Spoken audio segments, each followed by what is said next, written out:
네, 앞서 보신 내용을 비롯해서 민주당은 조희대 대법원장의 청문회 출석을 거듭 압박하고 있습니다. 또 국민의힘은 일주일 만에 다시 거리로 나갔는데요. 정치권 소식 두 분과 짚어보도록 하겠습니다. 성치훈 민주당 정책위 부의장, 강전애 전 국민의힘 대변인과 함께하겠습니다. 두 분 어서 오십시오. 안녕하세요. 예, 안녕하십니까. 저희도 앞서 다뤘던 것처럼 오늘 두 분과 나눌 이야기가 굉장히 많습니다. 지금 다뤄야 될 내용이 많다는 건 그만큼 정치권에서 상당히 긴박하게 돌아간다는 건데 먼저 조희대 대법원장 이야기부터 해보도록 하겠습니다. 모레 이제 예정돼 있는 국회 청문회에 조희대 대법원장이 출석하지 않기로 했습니다. 이와 관련해서 민주당에서 오늘 오전에 규탄 기자회견을 열었습니다. 다시 나와라. 라고 했는데 사실 출석할 가능성은 낮아 보이거든요. 어떻게 좀 들으셨습니까? 그렇죠. 민주당에서도 일단 증인으로 신청은 했습니다만 출석할 것이라고 생각하지 않았을 것이라 봅니다. 다만 출석을 하지 않았을 때 조희대 대법원장이 본인에게 지금 의혹들이 있는 것을 인정한 것이 아니냐, 이런 정치적인 프레임을 씌우기 위한 증인 신청이 아니었나라고 생각을 하고요.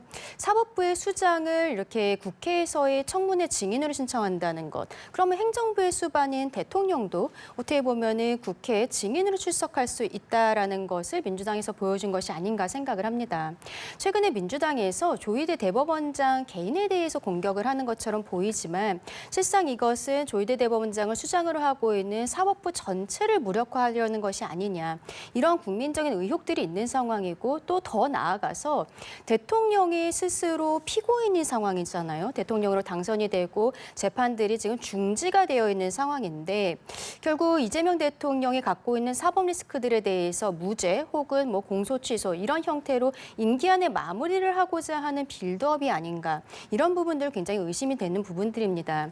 이렇게 조희대 대법원장에게 압박을 하면 할수록 저는 이것은 민주당에게 역효과가 올 수밖에 없다라고 생각을 하고, 최근에 또 하나의 이슈는 김현지 총무비서관도 국감에 출석을 하느냐 안 하느냐, 이 부분에 있어서 민주당 의원들이 출석할 필요 없다라고 이야기하고 있어요. 비서실장이 대신 이야기하면 된다라고 이야기를 합니다. 30년 동안 단 한 번도 빠지지 않았던 총무비서관에 대해서는 이렇게 보호하는 듯한 모습을 보이고, 사법부의 수장에 대해서는 당장 증인으로 나오라고 이야기하는 부분, 대법원장 위에 김현지 총무비서관이 있는 것이 아닌가. 지금 이러한 부분들은 민주당의 거대 여당으로서, 집권 여당으로서 보여줄 수 있는 책임감 있는 자세는 아니다라고 생각합니다. 부의장님, 두 가지 여쭤볼게요. 예. 첫 번째는 조희대 대법원장이 어쨌든 불출석 의견서를 제출한 거에 대해서 어떻게 보셨는지, 그리고 두 번째, 오늘 이와 관련해서 질문이 있었습니다. 향후 불출석할 경우 어떻게 하겠냐 해서 아직은 어떤 조치를 취하겠다는 입장이 정리되진 않았다고 하는데 그 이후에 어떤 방식으로 좀 대응하는 겁니까? 일단은 조희대 대법원장이 불출석하게 된 거는 참 무책임하다는 말씀을 드리고 싶고요. 왜냐하면 본인이 묵묵부답으로 이어오다가 4인 회동설에 대해서만 갑자기 입장문을 내면서 4인 회동한 적 없다라고만 얘기하고, 다른 의혹이나 아니면 사법개혁에 대한 필요성이나 이런 거와 관련돼서는 단 한 번도 입장 표명을 안 하고 있거든요. 그렇기 때문에 그런 거에 대해서는 어떤 방식이든 입장 표명을 해야 된다. 물론 청문회라는 방식이 싫다면 어떤 본인이 기자회견을 하든 간담회를 하든 국민들이 갖고 계신 의혹을 풀어야 할 그 책임은 조희대 대법원장에게 있다라는 말씀을 드리겠고요. 일단 저희 당에서도 일단 강제 구인을 한다거나 할 수 있는 방법은 없습니다.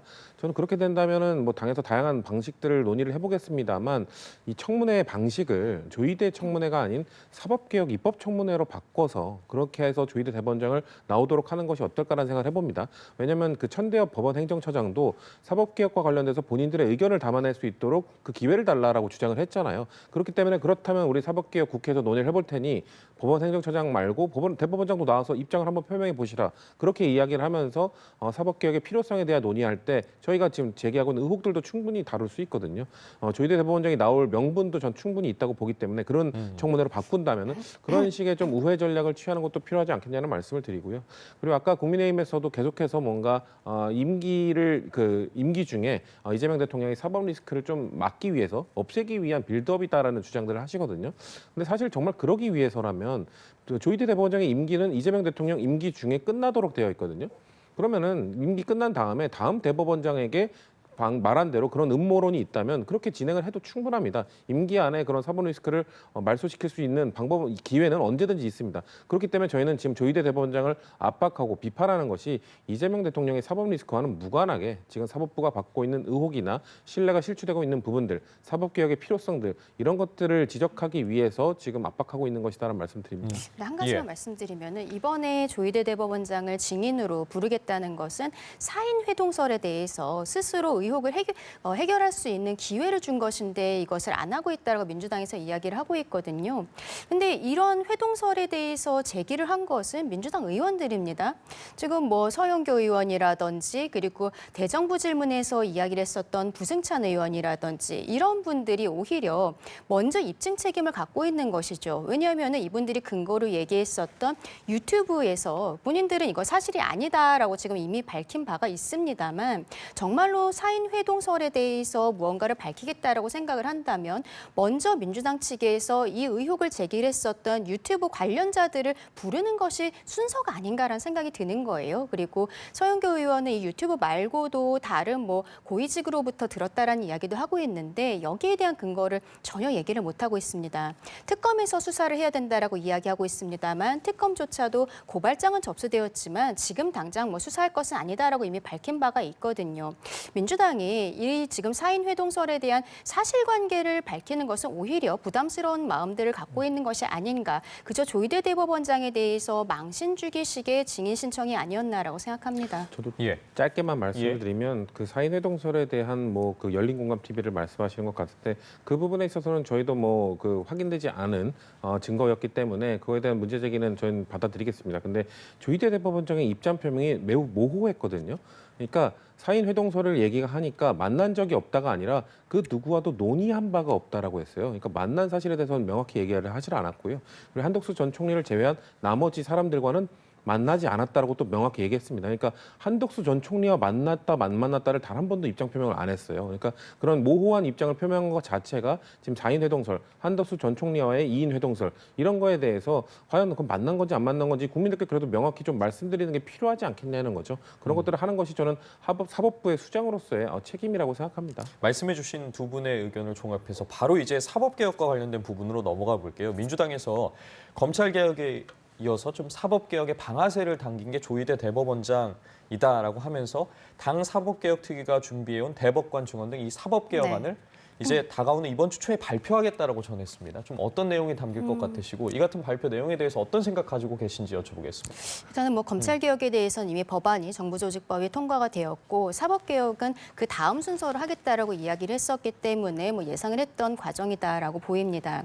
이번에 사법개혁에 있어서는 뭐 개혁이라고 표현을 하고 있습니다만 저희 국민의 입장에서는 개혁이라고 생각하지 않고요. 사법부 길들이기가 아닌가라고 생각을 하는데 이재명 대통령 안에서 그 지금 5년 남아있는 기간 동안에 20명이 넘는 대법관들을 스스로 임명을 하면서 증언을 하겠다는 부분들이 있고 또 문제가 되는 것은 법관평가 제도예요. 민주당에서 법관평가를 외부에 있는 객관적인 사람들로 해서 법관들이 지금 상황에 대해서 뭐 평가를 받고 있지 않은 부분들은 불합리하다라고 이야기를 하고 있습니다. 언뜻 듣기에는 그럴듯하다라고 생각을 합니다만 결국 법관들이라는 사람은 판결로서 평가를 받을 수밖에 없는 거거든요. 근데 외부의 위원들을 어떻게 뭐 구축할지 모르겠습니다만 완전히 객관적인 사람들이라고 보기는 어렵겠죠. 아마 시민사회단체나 이렇게 입맛에 맞는 분들께서 추천하신 사람들이 들어갈 것이라고 생각을 하는데 그러면 극단적으로 보았을 때는 이재명 대통령에 대해서 공직선거법 항소심은 무죄였었잖아요. 무죄를 줬던 판사들 같은 경우는 100점 만점을 주고 그리고 유죄 취지로 파기환송을 했었던 대법관들은 0점 이런 형태가 될 수 있다는 것이죠. 그리고 앞서 이제 그 말씀해 주신 내용 중에서 대법원장의 임기가 어차피 이재명 대통령 임기 안에 마무리가 되고 있기 때문에 그 다음 대법원장에게도 뭐 어느 정도 이야기할 수 있는 사원들이 있다. 그러면서 진정성을 말씀하시지만 이것은 계속 말씀드리는데 조희대 대법원장 개인에 대한 것이 아니라 사법부 전체를 길들이려는 것이 아닌가. 이것을 외부에서의 평가라는 이러한 기준들로 국민들을 현혹하면서 실질적으로는 본인의 입맛에 맞는 판사들을 키워내려는 것이 아닌가라는 생각이 듭니다. 이 사법개혁 등과 관련해서 어쨌든 민주당에서는 추석 전이다라고 계속해서 시간을 정해놓고 추진해 오지 않았겠습니까? 관련해서 말씀해 주시는 부분을 종합해 봤을 때도 왜 이렇게까지 속도를 높일 필요가 있냐라고 일각에서 국민의힘 등에서 주장을 하고 있는 부분인데 이 내용, 시기에 대해서는 저희가 좀 어떻게 바라봐야겠습니까? 속도를 더 늦출 필요가 없기 때문이겠죠. 일단 말씀하신 대법관 증언 같은 경우에는 한국 정치사에서 대법관 증언을 가장 먼저 이야기한 정당은 놀랍게도 국민의힘입니다. 국민의힘이 2010년에 대법관 증언하자고 했습니다. 본인들이 여당일 때는 대법관 증언하자고 하면서 야당이 되니까 대법관 증언은 계약이다라고 주장하고 있습니다. 전형적인 내로남불이죠. 그 당시에도 10명 이상의 대법관을 늘려야 된다고 이야기를 했었고요. 아마 여당일 때 그런 주장을 하게 되는 것은 또 야당일 때 반대하게 되는 것은 아무래도 대법관을 이제 뽑게 될 때 늘리게 되면 대통령의 입김이 크게 작용할 수 있기 때문이거든요. 그렇기 때문에 사법개혁 안에는 대법관을 증언하는 것뿐만 아니라 대법관을 선출하는 방식도 개선해야 된다는 내용이 들어가 있습니다. 정말 그 국민의힘이 2010년에 이야기했던 본인들이 사법개혁 특위를 만들어서 발표했던 대법관 증언안에 대한 진정성이 있다면 그러면 대법관을 늘리는 방식을 최대한 대통령의 입김이 들어가지 않도록 중립적인 방식을 이렇게 만들어보자고 먼저 제안하면 됩니다. 그런 이야기는 받아들여지지 않으면서 뭔가 계속해서 이건 이재명 대통령의 사법 리스크를 막기 위한 빌드업이다. 이런 식으로 개혁을 가로막는 거는 국민의힘이 15년 전에는 그러면 진정성 없이 그런 개혁을 얘기했던 것인지 되묻고 싶고요. 법관 평가 제도 역시 마찬가지입니다. 그거 최근에 있었던 전국 법원장 회의에서 사법개혁에 대한 내용들을 다양하게 다뤘는데요. 법관 평가 회의에 대해서는 절대 안 된다는 입장을 표명하지 않았습니다. 본인들 스스로도 이 법관 평가에 대해서 국민들이 그래도 법관도 스스로 뭔가 사법반에서 자정작용을 제대로 못하고 있는 것 아니야? 스스로 평가할 수 있는 제도를 좀 더 엄격히 해야 하는 것 아니야? 라는 생각들을 국민들이 하고 계신 걸 본인들도 느끼고 있기 때문에 전국 법원장 회의에서조차 이것은 국민들 눈높이에 맞게 뭔가 좀 개선해야 된다는 얘기를 분명히 했습니다. 그렇다면은 법관 평가회를 통해서 입법부나 행정부가 압박을 할 수 있는 그런 방식이 아닌 그럼 정말 스스로 평가를 제대로 하면서 국민 눈높이에 맞춘 판결을 내릴 수 있는 그런 법관들을 길러내기 위해서는 어떤 방식이 있는지를 대안하면 되는 것이거든요. 그러니까 국민의힘은 사법개혁에 대한 진정성이 없는 것인지 지금 수년 동안 10수년이 넘었습니다. 지금 아까 말씀드린 것처럼 2010년부터 그런 이야기를 했다는 것은 10수년 동안 진행되어 온 사법개혁을 왜 민주당이 추진하겠다고 하니까 왜 이렇게 속도를 내냐고 하는 것은 저는 어불성설이라고 생각합니다. 알겠습니다. 이에 맞서서 어쨌든 국민의힘은 두 번째 장외투쟁에 나섰습니다. 일주일 만에 다시 거리로 나선 건데 장정국 대표가 여전히 동련하고 있지만 당 내에서 어쨌든 우려의 시각도 공개적으로 분출이 되기도 했었고요. 그리고 저희가 이렇게 명절 다가오면 밥상머리 민심이라고 하잖아요. 이번 장외투쟁이 어떤 효과를 가져올 수 있을지도 궁금한데 분명히 우려되는 부분도 있을 것 같습니다. 그렇죠. 왜냐하면은 아까 영상에서도 봤지만 황교안 전 대표 때 장외투쟁이 오히려 역효과가 있었다라는 평가들이 있었기 때문인 것이죠. 그리고 지금 저희가 장외투쟁을 하는 데 있어서 많은 국민들께서 공감을 해주시는 부분은 사법부 무력화, 특히 조희대 대법원장에 대한 압박 이런 것들은 일반 국민들께서도 공감을 하실 거라고 생각을 합니다. 그런데 지금 저희 당이 받고 있는 압박들, 특검이라든지 그리고 여당 측에서 계속적으로 위헌 정당이라고 이야기한 부분들은 어떻게 보면은 저희 스스로의 자정 노력이라는 것이 전제되어야 된다고 생각을 하는데요.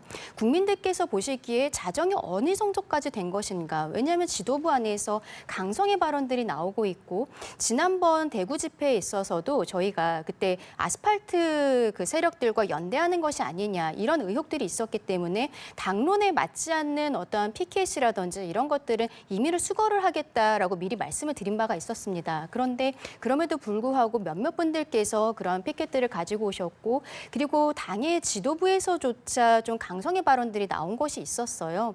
이런 것들이 국민들로 하여금 그러니까 장외투쟁이라는 것 우리 당원들만을 향한 것은 아니기 때문에 국민들께서 걸어가시다가 이거 들을 만한데 이 이야기 굉장히 닿는 것 같은데 이런 생각을 하셔야 되지만 지금 저희 당 스스로의 노력이 조금은 부족한 것이 아닌가라고 생각을 합니다. 다만 지금 상황에서는요. 사법부의 무력화라는 것은 대한민국 헌법 체제를 무너뜨릴 수 있는 부분이다라는 것은 저희 당뿐만이 아니라 많은 특히 중도의 국민들께서도 공감을 하실 거라고 생각을 하거든요. 그래서 저희가 앞으로도 장외 집회를 계속하게 될 것인가에 대한 거는 민주당이 지금처럼 보이고 있는 사법부에 대한 압박 이런 것들이 어느 정도까지 갈 것인가 이런 것과 맞닿아 있지 않을까라고도 생각합니다. 예.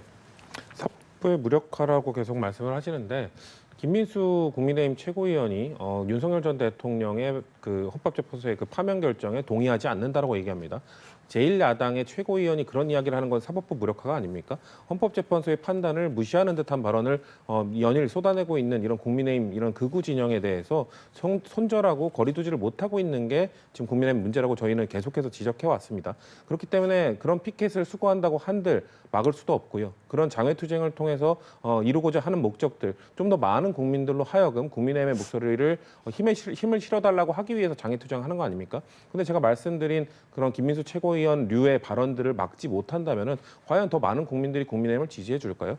그냥 강성 지지층 안에서만 그냥 머물러 있는 국민의힘이 아무리 장외투쟁을 하고 아무리 필리버스터를 해봐야 다수의 국민들은 그 국민의힘의 목소리에 힘을 실어주지 않을 겁니다. 그렇기 때문에 그런 무의미한 투쟁을 그만하고 그리고 그 윤석열 전 대통령이나 극우적 목소리와 손절을 하고 그러고 국회로 돌아온다면 저희는 언제든지 민생 협안과 관련돼서 협치를 할 준비가 되어 있다고 말씀을 계속해서 드리고 있음에도 불구하고 그 강성 지지층을 떨쳐내지 못해서 여전히 국민의힘은 낮은 지지율과 그리고 협치를 못하고 장외를 돌고 있다 이런 말씀드리고 싶습니다. 국회 내에서도 지금 굉장히 치열하게 정쟁이 펼쳐지고 있는데 나흘째 필리버스터 대치가 이어지고 있습니다. 오늘 이제 저녁 한 7시 반쯤에 다시 또 토론 종결안 표결하고 국회법 개정안 의결에 나설 것으로 보이고 다시 또 이 상황이 반복될 것으로 보이는데 그렇죠. 좀 이 반복되는 상황을 저희가 좀 어떻게 바라봐야 될지. 굉장히 답답합니다. 그런데 최근에 특검법과 관련해서 여야가 한번 합의를 한 적이 있었거든요. 그때 기간은 늘리지 않고 다만 이제 인력을 일부 늘리는 것으로 그 합의를 하면서 그때 금융감독위원회를 설치하는 것에 대해서는 저희 야당이 협조하고 또 지금 문제가 되고 있는 법사위 나경원 간사 선임 여기에 대해서도 서로 협조를 하는 것으로 그때 합의가 되었는데 다음 날 아침에 갑작스럽게 여당에서 모든 것을 파기했던 것이죠. 뭐 지금 정확한 이유는 이야기하고 있지 않습니다만 아마도 강성 지지층들은 저희 국민의힘을 대화의 상대로서 받아줄 수 없다라는 생각들을 민주당 지도부에 강하게 어필을 한 것이 아닌가라고 생각을 합니다. 그리고 지금 이렇게 정기국회가 시작이 되면서 모든 법안마다 협조가 제대로 되고 있지 않은 거예요. 물론 지금 정기국회를 시작할 때 그 문신사법이라든지 그리고 경북에 화재 지원하는 법률 이런 것들은 여야가 협의를 해서 진행은 했습니다만 앞으로도 꽤 많은 법안들이 이렇게 필리버스터 전국으로 갈 거라고 생각을 합니다. 근데 지금 정부 여당은요, 이렇게 다 국내에서 싸움을 할 때는 저는 아니라고 생각을 하거든요. 조금 더 저희를 품어주는 모습들이 보여야 되는 것이고 또 미국과의 관세 문제들이 지금 정리가 되고 있지 않은데 여당에서는 왜 야당이 이것을 돕지 않느냐라고 이야기를 하고 있어요. 근데 그걸 생각해 보면은 한미 정상회담이 이루어지기 전에 한미 의원연맹 소속으로 뭐 이준석 의원, 나경원 의원 이런 사람들이 포함을 해서 이미 미국에 갔다 온 바가 있었거든요. 실상 지금은 우리가 외환의 그 상황이 너무 크기 때문에 여야가 함께하는 모습을 보여야 되고 그런 과정에서 오히려 여당이 야당에게 손을 내밀어야 되는 시점이 아닌가라고 생각을 합니다. 그런데 대통령실보다도 오히려 여당이 민주당 지도부에서 강성으로 이야기하고 법안들을 이렇게 발의하는 것. 우리 조금 아까 봤었던 뭐 검찰개혁이나 이런 것들도 어떻게 보면은 대통령실에서는 약간 속도를 조절하는 듯한 이야기들이 있었어요. 그런데 정청래 대표가 전당대회 과정에서 추석 밥상 올리겠다라고 이야기를 했었잖아요. 그리고 추석 전에 끝났기 때문에 기쁘다라고 당대표가 이야기를 하고 있습니다. 이렇게 폭주하고 있는 여당의 모습은 책임감이 있다고 보기는 어렵지 않나 싶습니다. 협치, 어쨌든 필요성은 여야 모두가 공감할 텐데요. 그렇죠. 근데 지금 필리버스터를 하고 있는 첫 번째 법안이 정부조직법 개정안이었잖아요. 그러니까 정부조직법 개정은 진보 보수할 것 없이 새로운 정부가 들어서면 그 정부의 국정 철학 방향에 맞게 정부조직을 개편해 왔습니다. 사실 윤석열 정부 때도 정부조직법 개편했었죠. 뭐 국가보훈처를 보훈부로 승격시키는 등의 정부조직법, 윤석열 정부, 보수 정부에 맞는 정부조직법 개편을 했거든요. 그 당시 야당이었던 민주당은 다수당이었습니다. 민주당이 동의해주지 않으면 통과되기 어려웠겠죠. 근데 민주당의 입장에서는 그래도 정부조직법 개편한 만큼은 정부의 방향에 맞게 가는 게 옳다고 생각했기 때문에 그 여당의 안을 통과시켜 줬습니다. 그런데 지금 어떻게 하고 있습니까? 야당은 소수 야당임에도 불구하고 필리버스터 24시간을 지연시키기 위해서 뭔가 이렇게 협치하지 않는 정쟁의 모습을 계속 보여주고 있거든요. 심지어 지금 4개의 쟁점 법안이 지나간 다음에 65개의 비쟁점 법안들이 있는데 그것도 다 필리버스터 할 수도 있다라는 윽박을 지금 하고 있거든요. 사실 다음 달만 되면 이제 추석 지나면 바로 국정감사입니다. 국정감사는 사실 야당의 시간이고 국회의원들의 의정 활동의 꽃이라고 불리는 정부를 정말 신랄하게 비판할 수 있는 시간이거든요. 그런 거에 집중하지 않고 비쟁점 법안까지 필리버스터를 하겠다고 하고 있는 제1 제1야당의 모습을 보면서 어떻게 그런 정당과 저희가 협치를 이야기할 수 있겠습니까? 저희는 근본적 책임을 제1야당인 국민의힘에게 묻고 싶습니다. 알겠습니다. 시간을 하루 전으로 좀 돌려보겠습니다. 어제 저녁에 방통위 설치법이 본회의를 통과를 했습니다. 이와 관련해서 이진숙 방송통신위원장 입장 준비해봤는데요. 듣고 나서 대담 이어가 보겠습니다. 이번 법안은 저는 치즈 법령 또 표적 법령이라고 정의합니다. 왜 치즈 법령입니까? 너무나 루폴, 구멍, 허점이 많습니다. 국무회의에서 이 법안이 심의 의결되면 법률적인 대응을 할 것입니다. 헌법 소원 또 가처분 할 수 있는 모든 법적인 절차를 통해서 이 법이 졸속으로 통과됐고. 네. 들으신 것처럼 이진숙 방송통신위원장 강하게 반발을 했고 이어서 국민의힘 같은 경우에도 민주당이 입법을 통해서 지금 이 위원장을 축출하려고 한다. 이건 치졸한 정치 보복이자 무도한 방송장악 시도다라고 이야기를 했습니다. 이준숙 방통위원장의 지방선거 출마를 위한 빌드업이 아닌가라는 말씀을 드리고 싶고요. 아까 말씀드린 것처럼 정부 조직 개편은 각 정부 모든 정부가 있었고요. 자, 이준숙 방통위원장, 방통위 이전에는 방송위원회였거든요. 방송위원회에서 방통위로 바뀐 게 2008년입니다. 참여정부 때, 노무현 정부 때 임명했던 조창현 방송위원장이 있었는데요. MB정부, 이명박 정부가 들어서자마자 MB정부에 맞는 정부조직법 개편을 통해서 방송위원회를 방통위로 개편했습니다. 그러면서 이전에 있었던 조창현 위원장의 자동 면직되고 최시중 방통위원장을 앉혔거든요. 그렇게 됐던 것과 지금 이준숙 방통위원장 어떻게 보면 같은 맥락입니다. 그렇게 치면 이준숙 위원장의 주장대로라면 보수 정권도 전 정권의 인사를 찍어내고 숙청하기 위해서 사형하기 위해서 정부조직법 개편을 한 겁니까? 각 정당에 맞는 각 정부에 맞는 정부적 개편을 통해서 방통위를 방송미디어통신위원회로 개편을 하고 기존에 있던 심의 기능에서 과기부나 다른 그 부처에 흩어져 있던 이런 컨텐츠 기능 이런 것들도 합쳐서 뭔가 운영을 해보겠다는 이재명 정부의 생각이 있는 건데 본인이 면직됐다고 해서 저런 식으로 뭔가 치즈 법안이다 이런 식으로 주장하는 것은 국민들의 공감을 얻기 어려울 거라고 생각을 하고요. 본인이 왜 방송 3법과 함께하지 못했는지, 왜 방통위의 미래와 함께하지 못했는지를 되돌아보는 시간을 갖길 바란다고 말씀드리겠습니다. 민주당에서는 지금 방송 장악을 막으려는 이재명 정부와 민주당에 대해서 궤변을 늘어놓고 있는 본말전도의 시대다라고 입장을 내놨거든요. 어떻게 들으셨는지 지금 듣겠습니다. 민주당에서는 계속 법안이라는 것을 통해서 마치 합법적인 것처럼 이야기를 하고 있습니다만 지금 이준수 위원장도 본인을 축출하기 위해서 법안을 발의를 한 거다. 그래서 여기에 대해서 헌법소원 가처분하겠다라고 이야기를 하고 있습니다. 방통위에서 방송미디어통신위원회로 미디어라는 글자를 하나 더 넣었는데 이 위원회가 실상 달라지는 것은 기능 중에서 한 가지 정도가 추가가 된 거예요. 유료 방송 부분을 가지고 왔습니다. OTT 부분도 이야기가 있었습니다만 이번에 가져오지 않았거든요.